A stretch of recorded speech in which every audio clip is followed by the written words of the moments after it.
देश के 4 राज्य और एक केंद्र शासित राज्य में विधानसभा चुनाव 2021 होने हैं। इन 5 राज्यों में असम, पुडुचेरी, तमिलनाडु, पश्चिम बंगाल और केरल शामिल है। लेकिन सबकी नजरें ममता दीदी के गढ़ पश्चिम बंगाल पर है। नमस्कार, आप देख रहे हैं दी कंटाप और मैं हूं नेहा। पश्चिम बंगाल में राजनीतिक खेल या यूं कहे कि राजनीति का खूनी रंग बिहार विधानसभा चुनाव 2020 के तुरंत बाद से ही देखने को मिल रहा है। जैसे बंगाल की राजनीति चीख चीख कर कह रही हो कि जो बंगाल की शेरनी की गुफा में घुसने की कोशिश करेगा वो अपनी जान से हाथ धो बैठेगा। चुनावों की घोषणा के बहुत पहले से ही बंगाल में राजनीतिक फायदे के लिए हिंसा, छुटपुट झड़प और हत्या का ये खेल सिनेमा की पर्दों की तरह राजनीतिक पर्दे पर भी देखने को मिल रहा है। इसी बीच हमने नेताओं को विपक्षी पार्टियों का दामन थामते भी देखा। राजीव बनर्जी, वैशाली डालमिया, प्रवीर घोषाल, रुद्रनील घोष, रथिन चक्रवर्ती और है शुभेंदु अधिकारी। दीदी के सभी वीरों में से शुभेंदु अधिकारी टीएमसी के शूरवीर माने जाते थे। लेकिन आज से कुछ महीने पहले दीदी के इस शूरवीर ने अपने विरोधी मतलब बीजेपी के रण क्षेत्र में एंट्री ले ली और इसी चुनावी रणभूमि में उल्टा टीएमसी के प्रमुख ममता बनर्जी के खिलाफ ही शंखनाद फूंक दिया। और जब एक और बंगाल की मुख्यमंत्री ममता बनर्जी ने अपने चुनावी सीट की घोषणा नंदीग्राम से की तो बीजेपी ने भी इधर मौके पर चौका मारने में कोई कसर नहीं छोड़ी।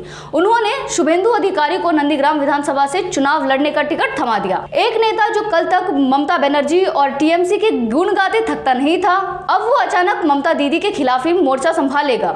वैसे नंदीग्राम सीट शुभेंदु अधिकारी का पक्का गढ़ माना जाता है और ममता बनर्जी की सियासी सफलता भी इसी सीट से जुड़ी है और भूमि अधिग्रहण आंदोलन के जरिए ही उन्होंने वाम पार्टी को जड़ से उखाड़ फेंका था। इससे पहले ममता बनर्जी भवानीपुर सीट से चुनाव लड़ने वाली थी, लेकिन उन्होंने अपनी सीट की अंतिम घोषणा नंदीग्राम सीट से की है। ये सीट शुभेंदु अधिकारी के साथ साथ उनके पिता और भाइयों के लिए भी गढ़ माना जाता है, क्योंकि उनके पिता भाई यहाँ से सांसद है और एक अन्य भाई यहाँ नगर निगम के प्रमुख अधिकारी हैं।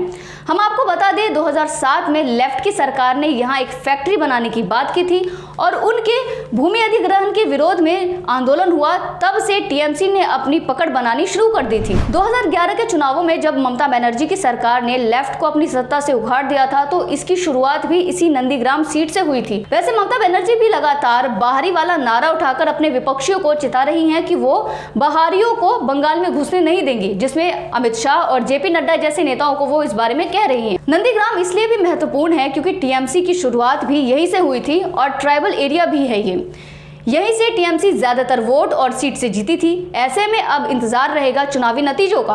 वैसे बंगाल की जनता के लिए ये फैसला काफी मुश्किल भरा होगा कि वो अपना वोट अब किसके पाले में गिराए, मुख्यमंत्री ममता बनर्जी या अपने गढ़ से जीत हासिल करने शुभेंदु अधिकारी के पाले में, क्योंकि शुभेंदु अधिकारी को टीएमसी के नेता होने के नाते वोट मिलते आ रहे थे जो उनकी जीत का गढ़ बन चुका था और अब वो बीजेपी में शामिल हो चुके हैं। इधर टीएमसी के नाम पर खुद ममता बनर्जी नंदीग्राम सीट से उतर चुकी है क्योंकि वोट उनकी पार्टी टीएमसी के नाम पर ही जाते थे। इस लड़ाई में पार्टी से निकला एक चेहरा और टीएमसी की एक महामहिम आमने सामने होने वाले हैं।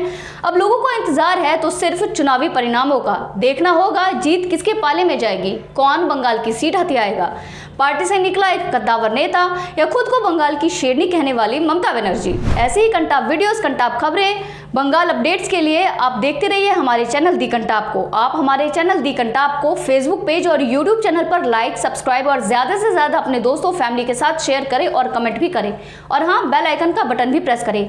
साथ ही आप हमें इंस्टाग्राम पर भी फॉलो करें, हम वहाँ पे भी हैं। दी कंटाप को आप वहाँ पे फॉलो करें। शुक्रिया।